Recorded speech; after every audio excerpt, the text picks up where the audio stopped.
Eyes around the globe are focused on the race for the President of the United States, but there are a bunch of other really important races that we should be keeping an eye on during the election this year. For example, 10 states, including some swing states, are voting on abortion. Not only could this be the biggest expansion of reproductive rights since Roe v. Wade was overturned, but it could also have significant knock-on effects for the race for the White House and other elections down the ballot.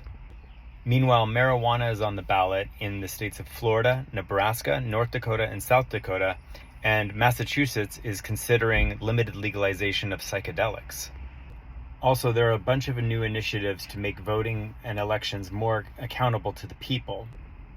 Idaho, Nevada, Montana, South Dakota, and Arizona are all considering opening up their primaries, which would mean that they would be allowing for more independent and nonpartisan voters to have a greater say in who are the candidates that are going to make it into the general election.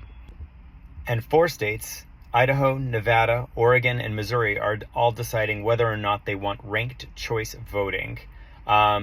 It can be a little confusing, and I'll definitely do a video explaining it in more detail later, but basically ranked choice voting allows you to rank candidates in your order of preference.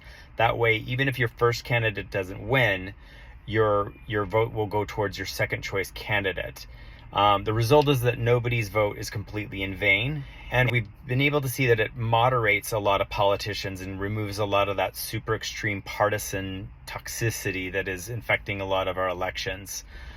Ranked choice voting is growing in popularity in cities and states across the country, so it'll be interesting to see where it expands after this election.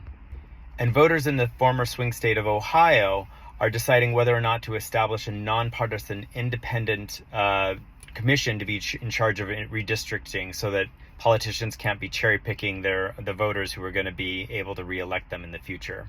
Last but certainly not least, there are all the congressional seats that are up for grabs this year, because those will be deciding whether to either support our future president or to help keep them in check.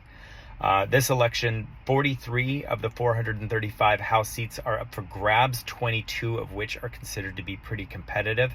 There's also a few dozen Senate seats that are up for election as well, with several of those to be pretty competitive as well.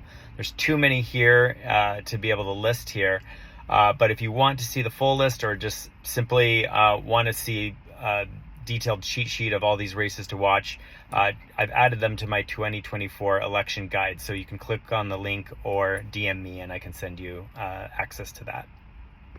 I hope you found this video helpful. If you did, please like it, share it with your friends, and of course, please subscribe to my channel as I go in and talk about more ways that you can become a more informed and active voter. Thanks. Bye.